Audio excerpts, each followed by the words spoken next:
Hello, everyone. Can we please give it up for my sis, Gina?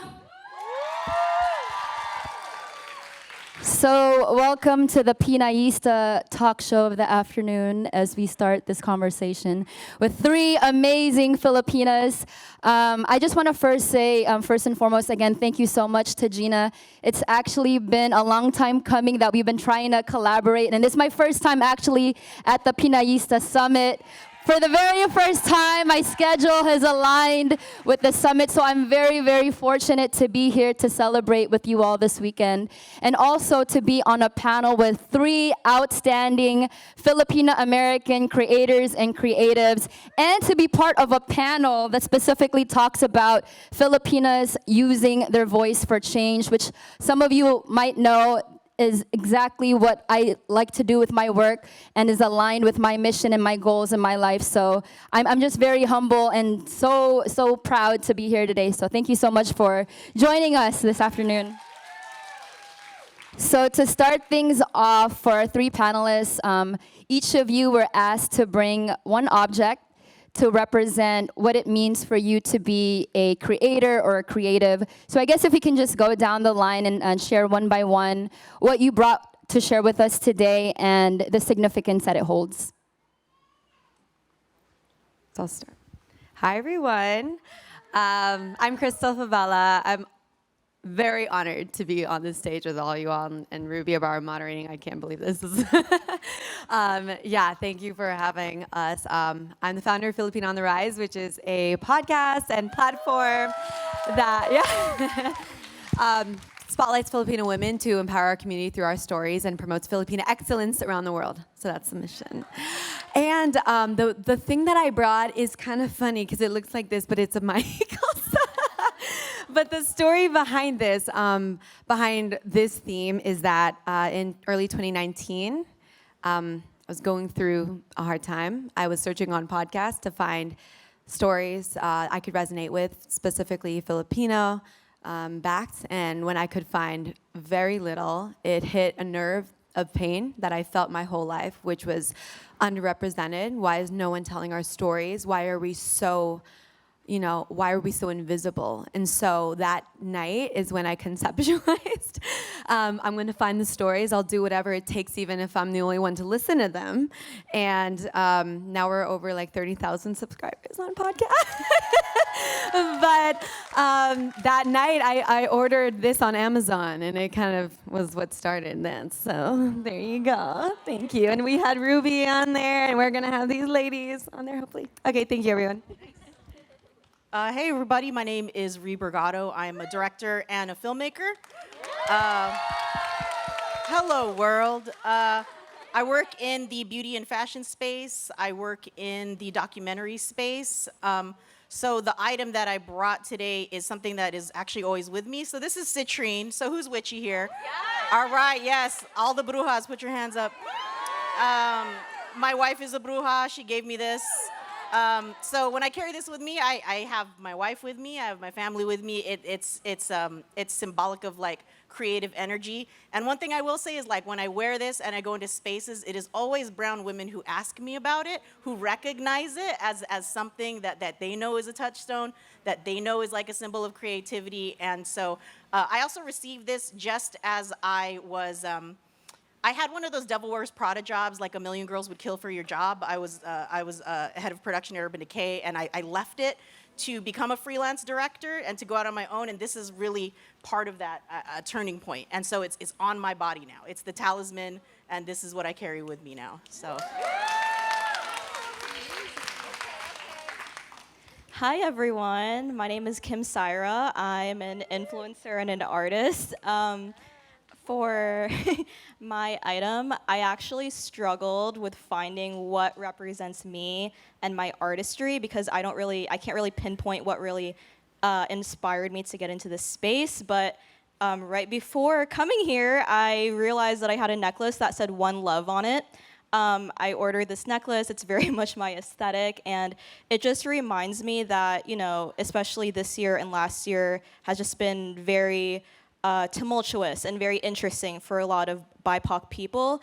And it just reminds me that we're all one love. We're all part of the same earth. We're part of Mother Gaia, and we're just here existing together. So thank you so much for having me. Thank you all for sharing your objects. For the next group question, I wanted to ask specifically about your origin story. I'm always curious to know what is the beginning point of someone's passion, because I think when we think about bringing it back to the early days, I think that speaks a lot about how or why we've become the person that we are today. So I wanted to ask each of you one by one if you can go ahead and share with us or tell us your experience as an entrepreneur. What was your initial moment in your life that you knew you wanted to pursue your creative endeavor? And can you tell us about that experience? And I know, Kim, you mentioned that there wasn't really maybe a specific moment, but maybe a series of events that you can share with us. Yeah, so for me, being an entrepreneur or freelance has honestly never been in the cards for me.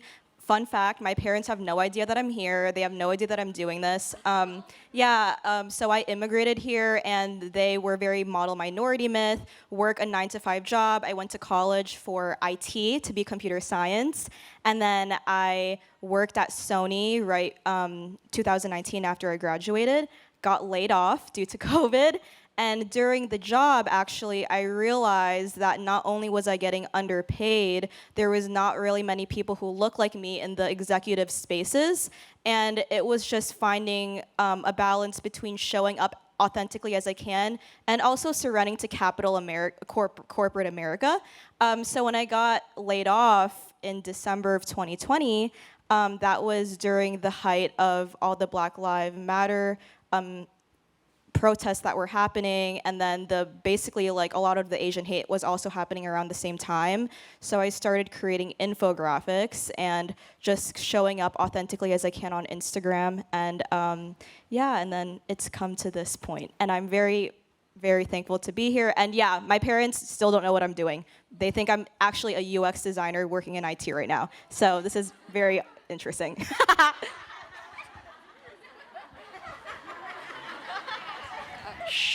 Not until they watch this live stream. So my journey has always been about finding my voice in small and big ways. I think my journey started when I was like a kid, like maybe 8 or 9 years old. I had to do the thing in class where I had to read out loud, and I was really bad at it.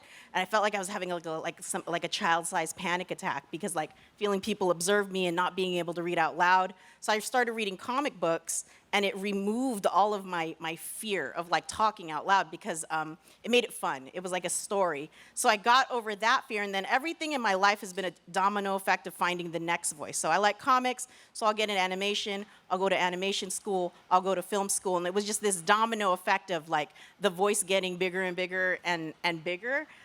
So I worked in Disneyland Parks and Resorts. I worked on the campaigns for Pirates of the Caribbean and a High School Musical within Parks and Resorts. I worked for Lionsgate for 5 years. My boss produced the Saw movies, so I worked in horror movies. Wow. So the obvious next step was beauty and fashion. So I worked for L'Oreal for 5 years as head of production for Urban Decay, and that's what gave me like the access to the budgets to really like learn the language of these big budget productions. And then I was like, you know what? I'm good at like running people's agencies, but like, what if I just like run this myself? What if I'm my own production company?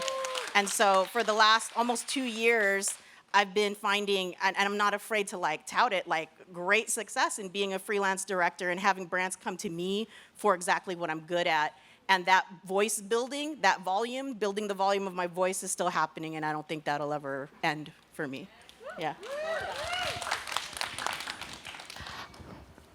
I think the word creator is very interesting because it's now this modern word that's like a career, but also a title, and there's different forms of creators. So I asked, you ask yourself, what does it mean to be a creator or entrepreneur, and have to define that for yourself. And for me, I think I've always been passionate about creating communities.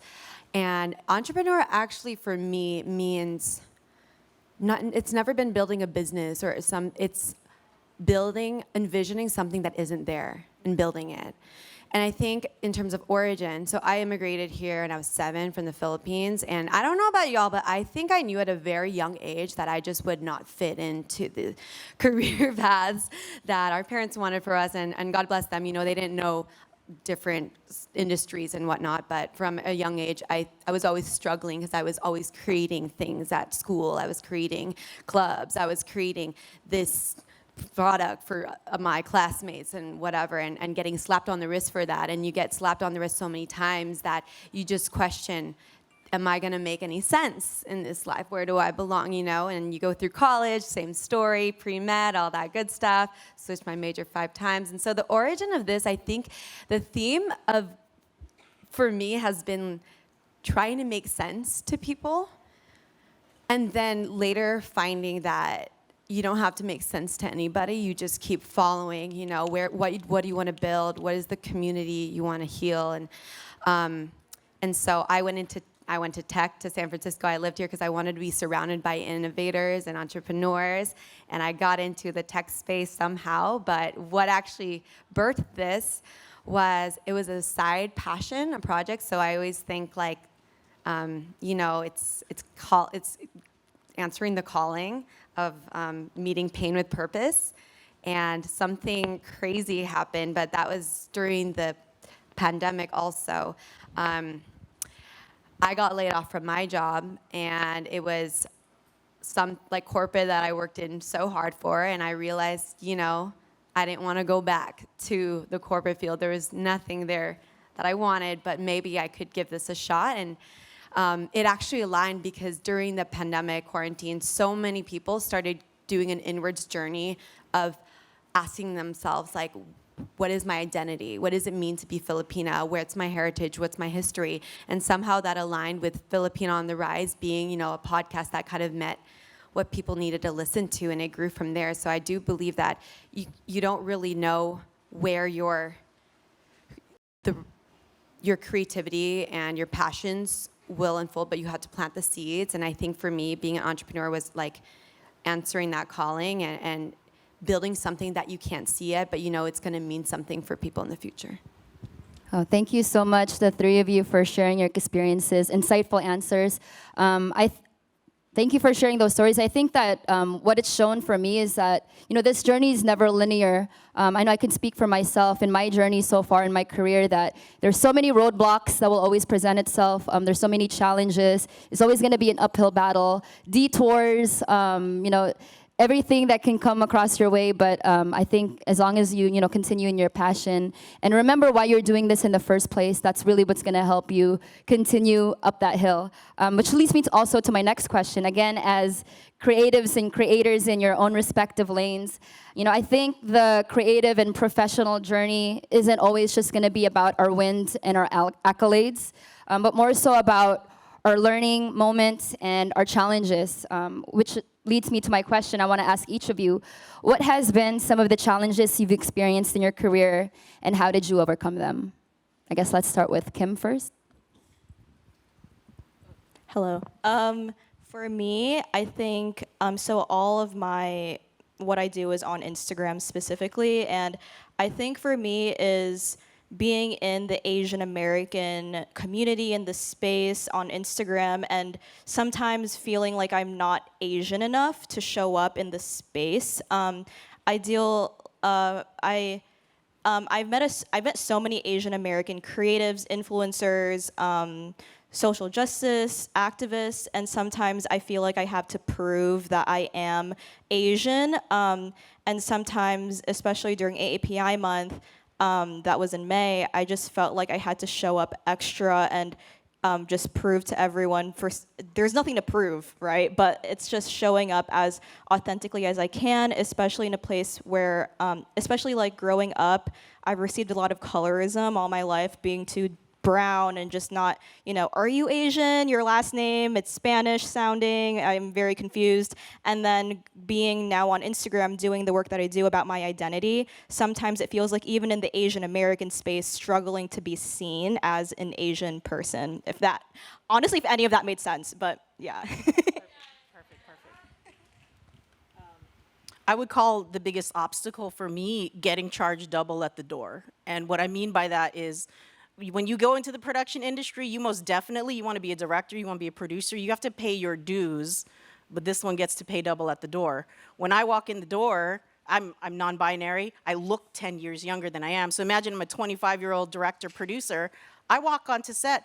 How do you think those 30, 40, 50-year-old white men are going to treat me when they're learning for the first time that I'm their boss?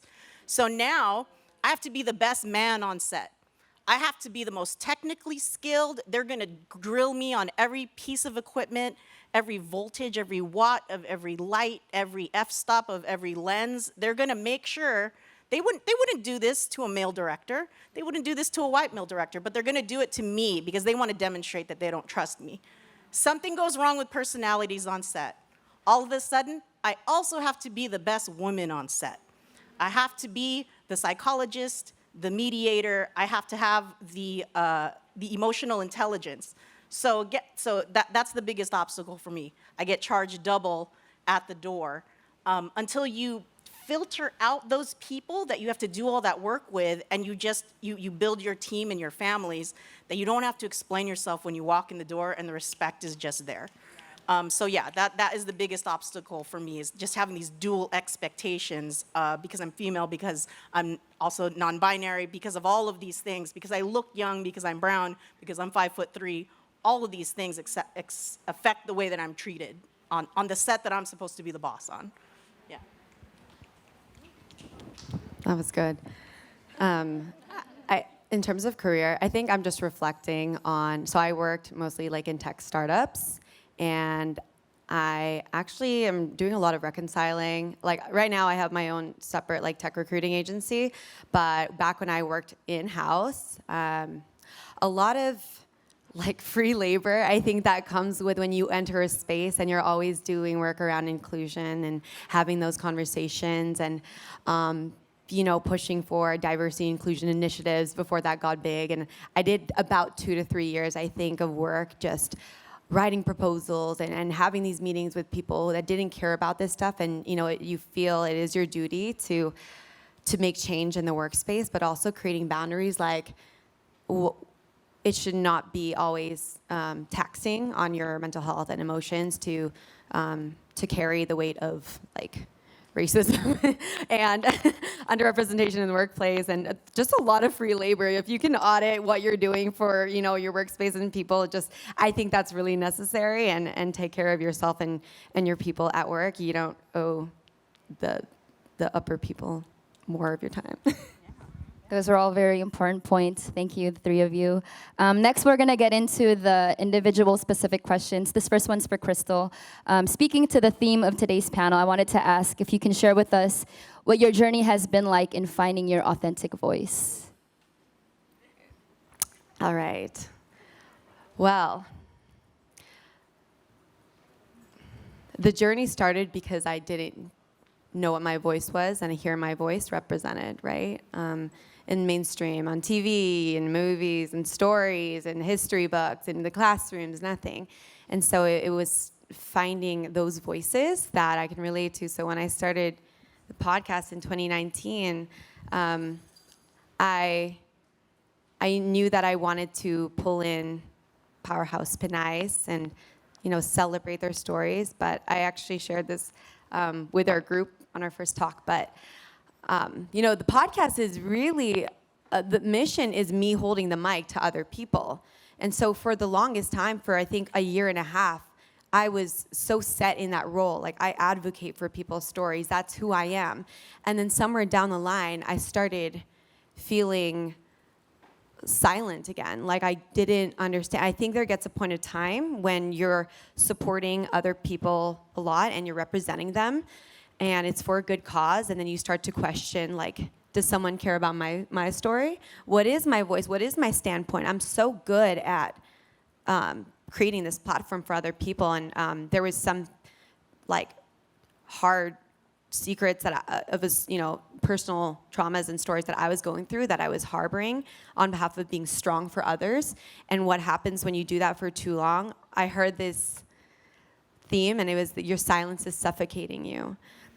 And I went through a really dark moment, I think, in the past 6 months. I'm okay now, but of feeling really like lost until I could take off a mask. And I think if you keep a mask on too long, if you don't reckon with your own voice, it's a slow death, really. You need to take time and give yourself permission to say, my story is deserving to be heard. I'm deserving to be seen. You have to let yourself be seen if you want to keep showing up for other people. And so by taking that break, and I encourage everyone here to do, yes, we uplift people, we advocate for others, but your first priority should be advocating for yourself first and foremost. So that has been the journey, and I'm excited to kind of pivot to that. Thank you so much, Krystle. Yes, advocate for yourself. I can't emphasize that enough. This next individual question is for both Ree and Kim. Was there ever a time you doubted the way in which you were using your voice and platform? If so, what was the doubt? And are you actively trying to overcome it? Let's go with Ree first. So one of the most difficult things and the easiest times to doubt what I do is casting is arduous. I'm in the image making business. The images and the moving images I create are they're not just to sell products. Young people are going to see this. Young people will either feel validated or invalidated by the campaign that I put together. The casting process sucks. You're sitting there and you're just swiping left and right, like this girl's skin, that girl's got bags in their eyes, this girl's got freckles, and it like hurts your soul to do it. Like, and every brand is different. I'm not saying every brand is like as asking me to cast like porcelain dolls and things like that, but a lot of them are, quite frankly. I think one of the things I have to accept is like, yo, they're not all going to be gems, right? Like money's green. I got to work. They're not all going to be gems. I have had to seek out the brands and the spaces that allow me to cast more real people, to cast, when they say Asian models, that includes faces that look like us, noses that look like ours, not over contouring faces and getting rid of just the natural roundness of our noses. And we live in a space and time in beauty right now where we can have that conversation, but I can't say that was true 5 or 10 years ago. That is just like one of the difficult things that I feel hard to be genuine. It is hard to be genuine when someone else is footing the bill, and finding the times when to compromise, walk away from it, learn from it, take it to the next things. There's definitely been campaigns where I couldn't cast you, I'm so sorry, and then I go to the next campaign and I grab that girl and I put her in the next campaign because that brand is creatively going to allow me to do that, and you just kind of you make as many contacts and you remember as many people as you can so that you can get that creative itch, I guess, like out of your system, right? Yeah. Oh my gosh, this is such an interesting conversation. For me, so I do both, like, I call it artivism. It was not coined by me, but artivism is basically infographic work, and then I also do influencing on like the brand side. So for my doubts, I doubt myself every second of every day, of every hour, all the time.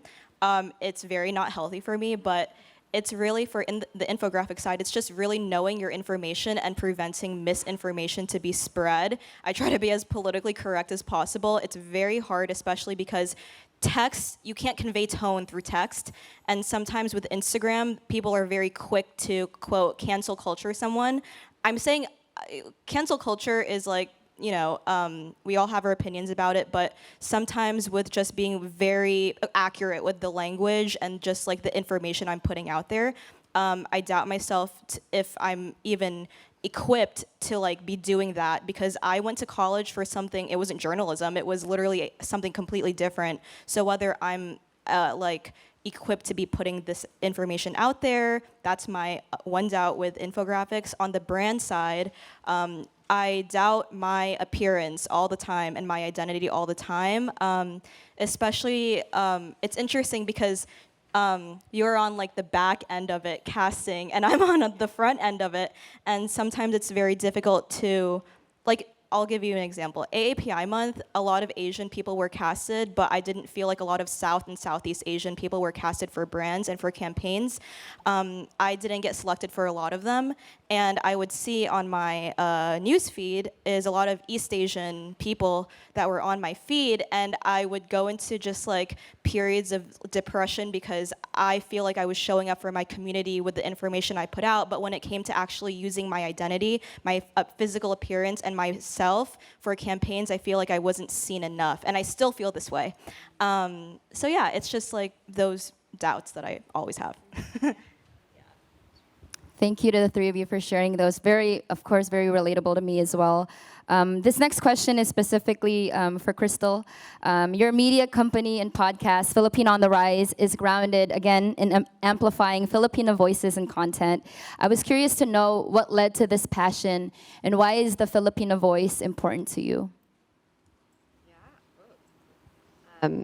Yeah, along the same experience that I had shared of what led to it was really that moment of finding very nothing, much nothing on podcasts, anywhere for that matter, at the time. Now there is more. But in terms of like why the Filipina voice is important, so I have this very radical belief, and I'm gonna just share this with y'all. But our world is going through a lot right now. We're going through this shift because of the pandemic and quarantine. And if I could share what I've drawn conclusions from every podcast guest that come on, Filipino women have a very specific experience historically. We have not only been colonized for hundreds of years, but we've maintained the energy of like nurturing, being resilient and creative. And I also don't like to glorify our resilience. I think we deserve rest and play also. But I see the leaders that Filipino women can be. They are creative, they are hospitable, they are diplomatic. And I truly believe that Filipino women, specifically, not just, I mean, I love, all love to all Asian American women, but we are kind of the most perfect, we're perfect leaders to rise up at this time. Our world needs healing, really, and we need this, we need Filipino women to really like rise into our power finally and kind of, we have such a very unique narrative, please believe that. Like we have a distinct way of approaching problems in this world. I see this with every single podcast guest I have, and it's the same thing that Filipino women, our voices, our stories, our experience, our talents, our gifts, not to generalize all of us, but I think we can make for a very powerful and healing like uprising in this time right now. Yes, I completely agree with you, Krystle. We definitely have a unique experience that's, not like any other. This next question is specifically for Ree. You've worked with a lot of high-profile celebrities, including Lizzo and Gwen Stefani. I remember when Gina sent over your bio, I'm like, oh my gosh, these are all such big names. In these type of work environments, how do you claim your space and remember that your work is valid and that you deserve to be in these spaces? Have you ever felt the repercussions of that colonized mindset that we often call imposter syndrome? And I ask this specifically, personally from me, I want to hear your answer because I've been fortunate enough to be in spaces and projects so far in my career, whether, it's being on set with SZA or getting on set on a movie project, and I turn around, it's freaking Vanessa Hudgens, and I'm constantly questioning myself, like, why am I even here? Like, why did they ask me to be here? I'm nowhere near their level. And it's still something that I constantly battle myself, always asking myself, like, why did I deserve this opportunity? So I guess my question for you as someone who has more of a creative direction and control in casting, how do you navigate these kinds of thoughts? Yeah, it's kind of weird. Like when the high profile work comes along, it's definitely work mode. And like when you work, they say like don't meet your heroes. I haven't had like one of those moments where it's like I met someone that I really idolize. I don't think I'm like a idolizing kind of person. I don't get starstruck really easily. The only side story, the only time I really got starstruck is when I met Julie Andrews, because she's Mary friggin' Poppins. Thank you. Okay, but other than that, I've worked with a ton of celebrities. Like when I worked at Lionsgate, my job was just to interview everyone in every single like movie ever. So I've met a lot. I feel like I shed a lot of that, and I learned to be professional because I also like I observe these celebrities, and I even think about like what I do. These people are doing 12 hours of press in a day. Like Lizzo's tired, Gwen's tired. Like people be tired. It's like you got to respect like their time and stuff like that. When I do feel that kind of sometimes when I look at my reel, and a reel is like a business card, it's like the greatest hits of all the things you've done, and I see all the celebrity faces. I used to have moments where I'd go, wow, I can't believe I did that, and it came from a place of like, I could not believe I did it. Like I believed that I was the same person in the body that directed those things. And now when I look at my reel, because I'm a freelancer, because I have to fight for every dollar now, because I'm not salaried, I'm not like an executive or anything. Now when I look at that reel, I feel a great deal of gratitude, and I feel like I am the right person for that thing. I recently learned that imposter syndrome means we're actually like Star Wars rebel scum, which is very cool. Thanks, Dr. Robin.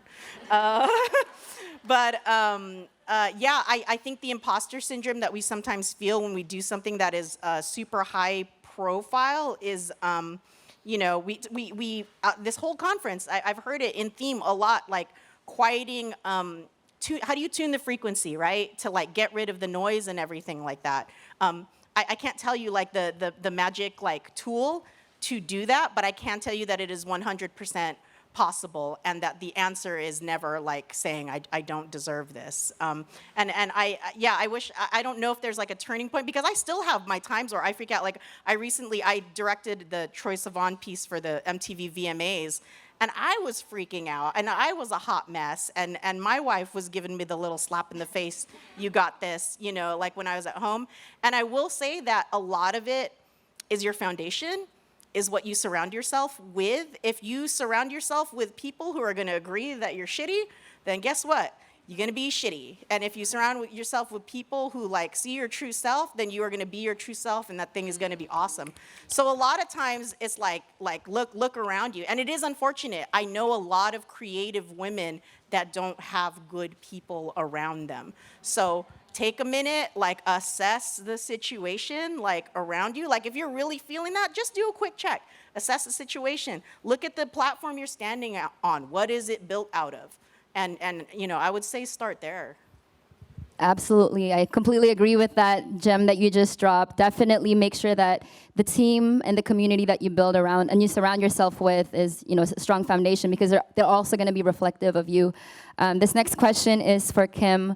I remember when I was invited to moderate this panel, and I got the chance and the opportunity to learn more about the work that the three of you do. I thought that it was amazing that, you've been using social media to raise awareness about a lot of issues and to help communicate a lot of stories for our community as well. So my question for you is, through your online content creation, you're able to both inspire and educate. What role do you think social media plays in representation, and in what ways do you think social media is a more accessible platform to educate about history and current issues? Yeah, social media, before I got into this work, I thought social media was a scam. I thought it was disgusting, the scum of the planet, because I was just like, well, it makes me feel bad about myself, looking at all these people and the Photoshop and the XYZ, and the influencing, and these people advocate brands that are doing fast fashion, and it's disgusting. Yeah, I was that person. And then I got into the space, and I've met so many other BIPOC people who are using the space so effectively to create infographics specifically for information. And that's pretty much initially why I got into it, because it was about contributing to the social media space for the better, and it's for distributing information from these people who live these experiences, not from articles that might be biased. So it's coming straight from the people. And that's what I really like about social media. Also, not everyone can go to a protest, not everyone can organize an event, and sometimes it makes you feel like, am I doing anything? Because I work a 9-to-5 job and I can't go to a protest. So how can I show up for people? How can I show up for the BIPOC community? Well, for me, it was the same situation. So I showed up by educating myself and then talking to people and then making the infographics because, by the way, just saying that going to a protest is activism is actually ableist because not everyone has the capability to go to a protest or organize an event. So that's like the positive side of social media. And I just want to apologize in advance. What was the first part of that question? I ranted. How do you think social media leads to, or helps with representation for our community? Oh yeah, in the space that I'm in with so many BIPOC activists and just amazing people, I think it really helps with representation because this is stuff I didn't get to see on TV. I never got to see people who look like me. I don't know if anyone's familiar with The Sweet Life of Zack and Cody, like that Disney show, Brenda Song. She's not Filipino, and I literally identified myself with her so much growing up because she was the only one that I saw who looked like me, and then Vanessa Hudgens was another one, but very few. And I think with social media, you can see so many other people who look like you, identify with you. But I will give like advice, which is if you are on social media, Instagram, please diversify your following because especially with the Asian American community, there are so many like Thai influencers that I don't know of, Southeast Asian, South influencers. And I really encourage everyone to diversify who you follow within the Asian American space and make sure that you and me, we're all seen, you know what I mean? Yeah. Thank you so much for that, Kim. And again, since you all are joining us for this Pinayista talk show, we can't have this without some tea, as we mentioned before getting on stage. So this question specifically for Kim. A few years ago, you were part of a James Corden campaign that led to some backlash. With whatever capacity you feel comfortable with in sharing, can you share with us any takeaways you got from that experience, or what is your reflection on that now? Yeah, so the James Corden was actually, it was in July of this year, and it was at the height of the Asian American hate that we've been receiving. And just like backstory, James Corden had a segment, it was called Spill Your Guts or Fill Your Guts. And basically the segment, he would interview a celebrity and there would be a lot of Asian foods, like the foods originated in Asia, like balut was one of them. And if they didn't answer a question, almost like truth or dare, they would have to eat the food. And it was supposed to be gross, you know, like he interviewed Justin Bieber one time and Justin Bieber literally went, yuck, oh my God, who eats this, blah, blah, blah. And they've done it to balut and, you know. So I one day just showed up and was like, this is really gross, because I love balut. I grew up eating it with my family. Balut crew, yeah. And then I made a petition on Change, and it generated a lot of popularity, and it was really nice. But I also received a lot of backlash, a lot of death threats from, you know, the white people, which I'm really not surprised about at this point. But I did get a lot of hate from Filipino people. The second most demographic, I don't know the word, but it was white people and then Filipinos right after. That really gave me a lot of backlash about comments like, well, balut is gross, so why would you advocate for it? You know, you should be thankful in the first place that a white man like James Corden is putting our food in the spotlight, even though that spotlight was extremely disgusting. I received a lot of that about how I've received this comment that really affected me, which was like, you know, everyone on Facebook, because we all know Filipinos love WeChat and Facebook, right? They're like, we know we're all on Facebook, and the Filipino news all the way over there, they hate you. Like, you have to stop doing what you're doing. It really got to me, and I think I just felt very ostracized by my own people because I'm standing up to my people. I learned through conversation, I learned later on, like after the fact, that like, I love our Filipino community. I love who we are. We are so resilient, but sometimes some people, or some of us, you know, could have like a colonized mindset, you know, of just like, you know, we were conquered by Spain, Japan a little bit, America, you know, we were colonized so much throughout history, and sometimes we can approach things with a colonized mindset. And it's really unfortunate that our people can be our own worst critics. So yeah, but now I'm healed, and I'm, you know what, being in this space, this is my first in-person event ever for like the past, this year and last year. So being in this space does make me feel very loved, very seen, and very validated. So thank you so much. Thank you so much, Kim. And we do have a surprise for all our attendees today. At the bottom of your seats, you each get a balloon. No, I'm just kidding. So You get a balloon. You get a balloon. Ate Arlene was super quick. She was so next, we're going to segue into our group questions again as we start to wrap up this panel. This question for all of you is, what are you creating right now that means the most to you? Or are there any Pinay inspirations right now who are also using their voice or platform for change that's inspiring you? Let's start with Krystle first. Well, I'm not making this a shameless plug, but recently, Filipina on the Rise has expanded, and I like to tune into what the community needs. I feel like that's like, if I have a superpower, it's kind of be like, what does the community need right now? Okay, I'll like build something, like hasn't been made yet. But it's this, I feel like Filipinas globally, a lot of them are going on this inwards journey of reconnecting with their heritage and identity, but also wanting to connect with other Pinays who are doing the same journey and marrying what they learn with their modern life. So I've created an online global community called the Filipina Soul Sisterhood, and it's going to be this monthly hub where we're having like a focus each month. And this month is about self-acknowledging and learning to promote ourselves. Next month is about being deserving of our dreams, our ancestors' dreams. And the next one is about ancestral reconnection and loving our descendants. And those are all, every month is gonna have workshops and classes led by Filipina instructors and coaches and stuff.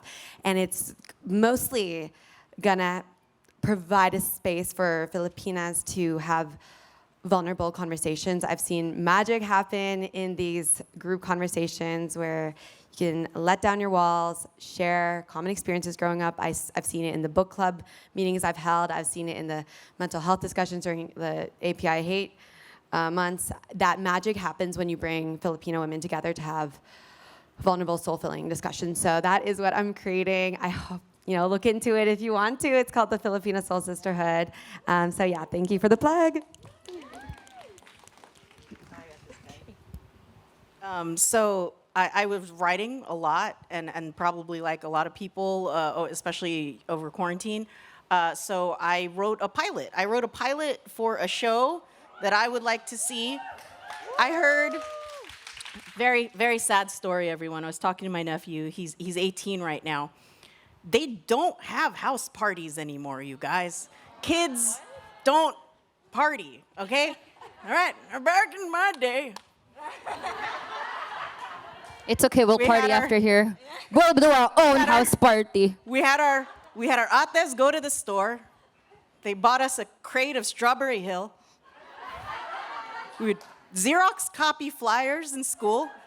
We would charge $5 at the door, get into a garage party. Yeah, people got shanked, but whatever. But I wanted to write something about girl gangs and sisterhood and party crews and what it's like to grow up in a track home. And you have to turn your garage into a party space because there's no such thing as a Filipino nightclub in the middle of the desert, right? You gotta make your own space, right? You gotta go do your own thing. It explores a little bit about the dichotomy of like being brown Asian and the non-brown Asians and the levels that there's definitely some gay shit going on there.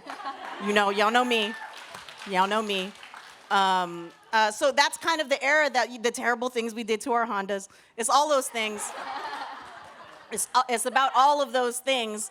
I wrote a pilot for it. It's in like the 30 to 40 minute zone. I wrote a 6-episode arc for it. It went to the semifinals in the Toronto Women's Film Festival. So I'm still entering it and I'm shopping around like that's the next big thing I want to do. But there is a Pinay talent I wanted to mention is my sister, Drew Menares. Drewtiful is a trans model and is my stylist and who I consider a a creative collaborator, does a lot of my commercial work, styled a lot of stuff for Urban Decay, styles a lot of my beauty and fashion stuff. So if anyone is looking for someone to follow, please check out my sister Drew Monarez, who is just a muse. Also, I modeled recently for the Tinder clothing line and for Postmates, and is doing great things. And that is just like someone I want to lift up, like in this space, if I can.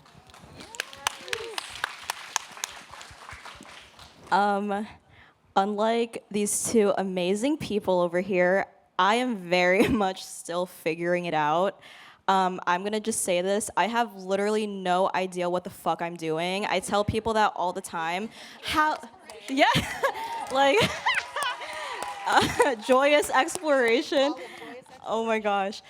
So when people are like, how did you start on your journey? I'm like, interesting. Like, I don't know what I'm doing. And upcoming things, it's Filipino American History Month, so happy FAHM to everyone. Yay!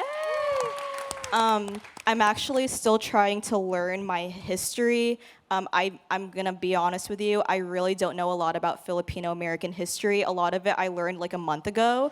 I don't know it. Was not really taught about it in school here in America. So just learning that, creating content about it. Yeah, just pretty much winging it.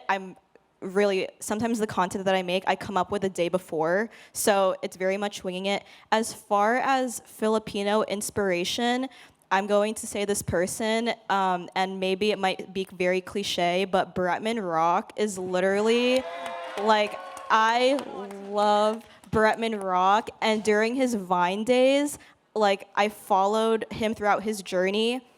He, I feel like, is such a great embodiment of Filipino American representation because he very much authentically and unapologetically shows his culture. His mom runs a Filipino food truck in Hawaii. He's very out with his culture. And by the way, like, he's gay. And I think with just showing up as you are, sometimes, like, for example, I'm queer. My parents will never know I'm queer. I was raised very Catholic. And it was just finding my own identity within my culture, especially when you're raised as a Catholic, is very difficult. So for me, looking up to someone like Bretman Rock nowadays is someone I wish I was able to see when I was a lot younger, figuring it all out. So, yeah. Thank you all for those insightful answers yet again. And Ree and Kim, thank you for also sharing some names to give them flowers, of course. I want to also ask, in addition to that, if we can go down the line again, if there are any other Filipina artists, creators, creatives that you think deserve more shine, more attention. I think since we have the microphone in our hands, we're on stage. I'm always a firm believer that it's important, to give people their flowers, but also to help amplify and uplift, Filipino voices and names. So I'll go ahead first, and I just want to mention, shout out to Astrologic, my sister Chorito, who is part of Astrologic, with my other bandmate from the Balikbayans, Chen. I feel like they deserve more love. Shout out to my sis, Evelyn Obamos, who's co-directed a lot of documentary films with me already.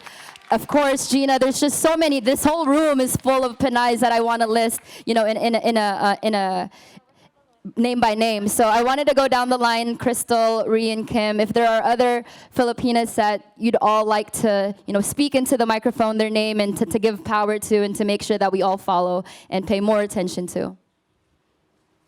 Yeah. Oh, wrong one.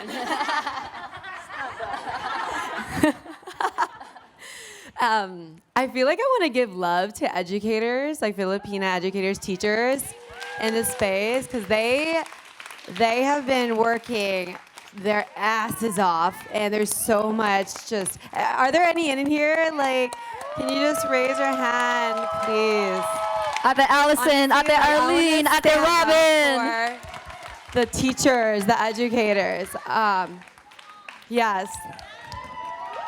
Like, I want to find all of you and just promote the heck out of you, because if I've learned anything, this year has been hard for, a lot of us, but teachers, educators have just really been like pulling through, being strong, and I've seen, holding their students together and the children together. And I know there's a lot of private work like no one sees, so I want to acknowledge all the educators for that. I'm sorry I don't have your handles or names that come to mind, but a big one of mine is actually one of my cousins, and she's on there as on Instagram as Charlie Kilo, but she is doing a lot of decolonizing work for the elementary education, which I think is phenomenal, and just getting together with a band of other teachers and educators, academic space, to kind of shake, like revolutionize education for elementary kids. So I think that's huge. So yeah.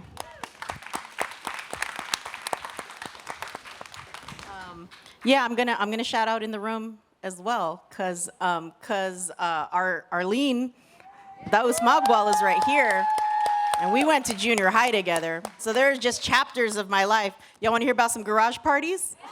All right, then yeah, that's where I put you on blast. But Arlene, those of you in this room know that the work that Arlene does, the work that Rod does in the community. Also, just a day one, maybe the third person I came out to, like literally, like we were nuggets, little chicken nuggets. Now we whole ass chicken tenders together. You know what I'm saying? And then I don't know if Irene is here. If Irene is here, oh, all right, but Irene was in college with me, and as you guys know, Irene, you know, we have a sordid past in spoken word poetry, and was part of that voice building that I was talking about when it came to finding my voice, and was a part of that nourishment. So the fact that there's people in this room that go back like 25, like maybe almost 30 years in my life, like just know this journey is long. It is longevity. If you feel like you're starting, if you feel like you just learned something yesterday, that's okay, because you got like 28 years ahead of you. You know what I'm saying? At least. I hope it's more than that.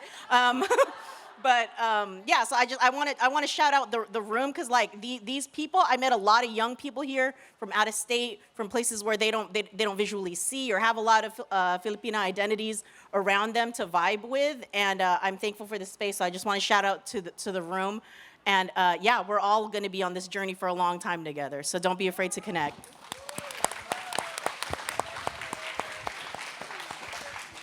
Okay. Can I just say this panel, I know I said it like quite a bit, but it really touched me in ways that I didn't really think about before coming here. So first of all, thank you. For shout outs, definitely want to shout out Filipino medical workers, because a lot of them are really on the front lines right now with COVID-19. And I know there are many, many Filipino nurses, just the demographic. So just, you know, keeping them in our prayers and our hearts. Second, I really like Tony Rosa Speaks on Instagram. He's a DEI, an educator, and he very much educates me, for example, and everyone about Filipino history, culture, and where we fit into American society. That's the second one. And then the third person I really want to shout out is Gina, because Gina really facilitated such a beautiful event.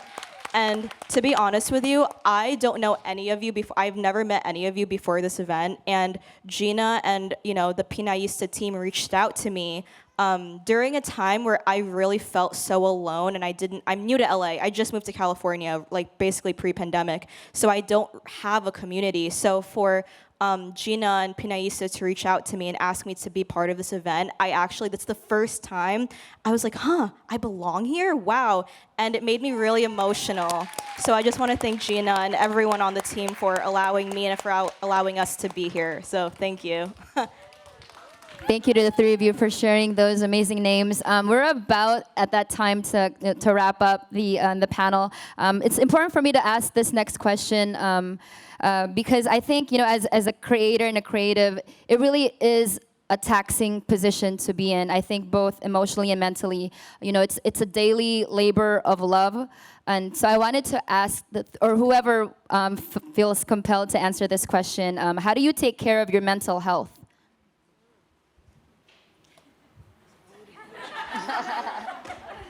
If you can answer it in one word. No, I'm just kidding.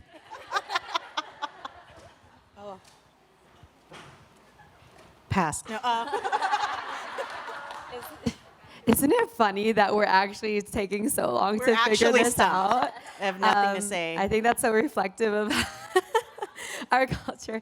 To answer this, someone in a workshop mentioned a word in radical presence. And I think practicing radical presence has been a way for me to practice mental health. That means for me in the weekends, I try to completely shut off. Like, if you're so digital and online or editing all the time, weekends, Saturday and Sunday for me is like offline as much as possible to be radically present with family and people around you, and to teach others radical presence too by, unplugging and something else.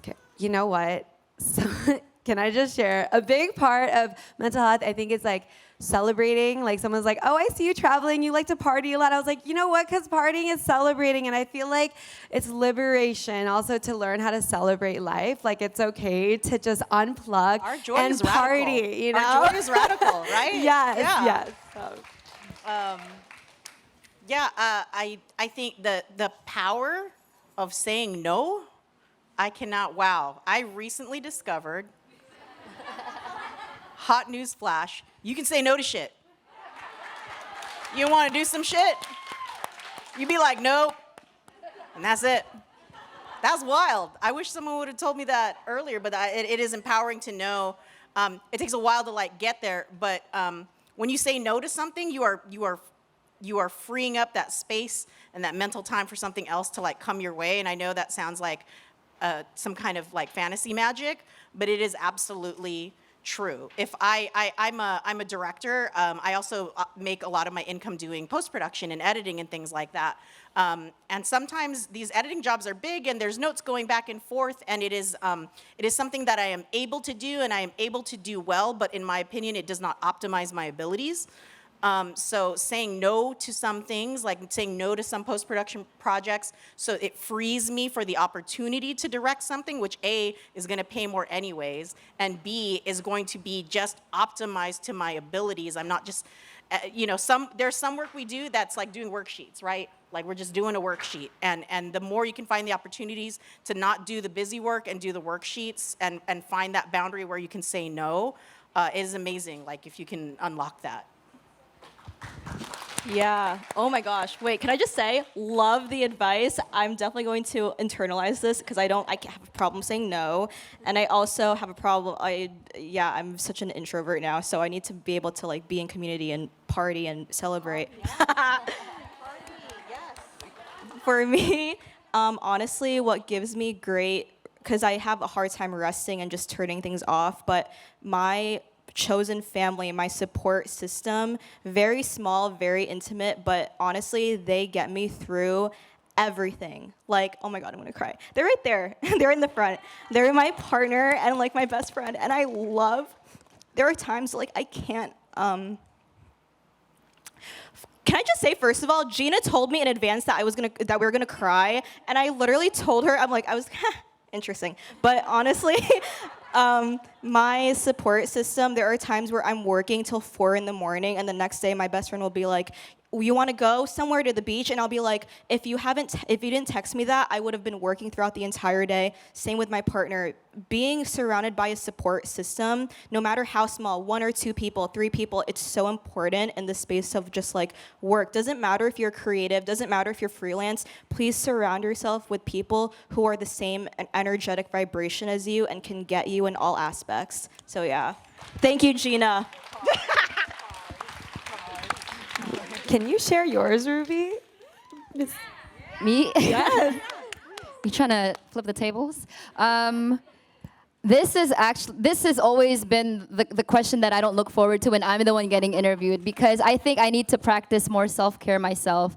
It's only been this year where I've positioned myself where I've kind of prioritized myself more. I think, some people might know me as obviously, the rapper, the MC, the performer, but I've always had a day job throughout this entire career. And it was until May of this year where I finally had the guts to finally say, I'm gonna do music full time. Where I felt like I finally believed myself, and I felt like maybe there is something going in this trajectory, in this career path that, that there could be something in the finish line for me. And I think I always held on to that day job because I always had one foot in and one foot out the door, because I felt like, just in case if I land, if I fall, I have this to fall back on. And I think I finally took that leap May of this year when I quit.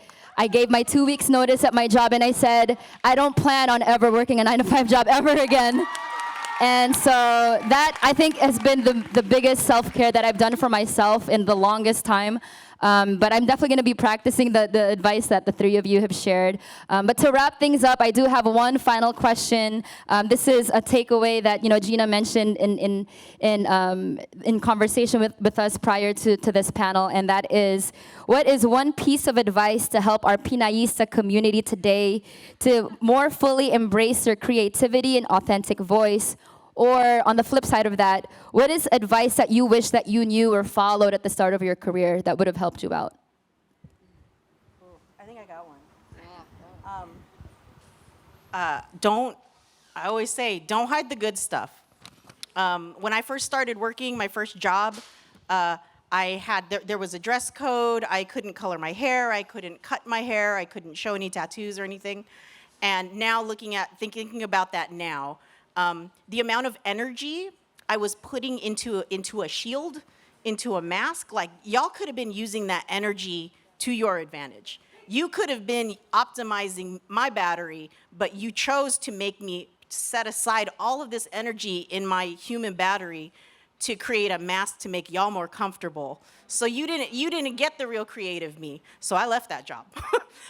So I feel like if you carry anything with you, like, don't hide the good stuff. If you find yourself in a situation where you are being asked to shield and to hide, think about where you could spend that energy, and then think about a way to get out of that. Yes. Honestly, that advice is so, like, I need to, again, internalize that as well. I think it's just, for me, if I can only speak for the social media space, specifically Instagram, showing up as authentically as you can. Like on my platform, I tell everyone, hey, I'm in a depression spell. I don't feel good. Please show up as authentically you. Don't try to put yourself in a niche that, by the way, was never built for us to begin with. And that is just for all aspects, whether you work like a 9-to-5 or creative space. We cannot whitewash ourselves anymore. So don't be afraid to be bold and authentically Filipino, authentically you. Yeah.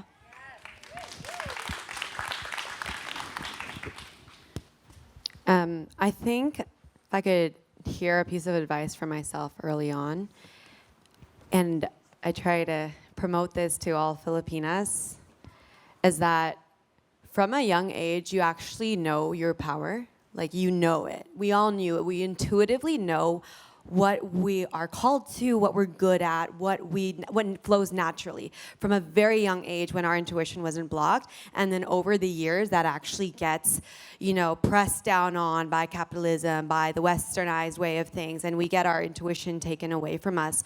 But when you finally reach that place where you're pursuing your passion or whatever that looks like, you'll realize, I kind of knew this. I knew exactly who I was this whole time, and I knew exactly what to do. Maybe it takes a different timing and logistics and whatnot, but you actually know. And so I see so many people plugging into other resources, or like, I don't know what to do. I don't know what I'm doing. Who do I talk to? Like, mentorships are good. Yes, resources are good. Go to coach.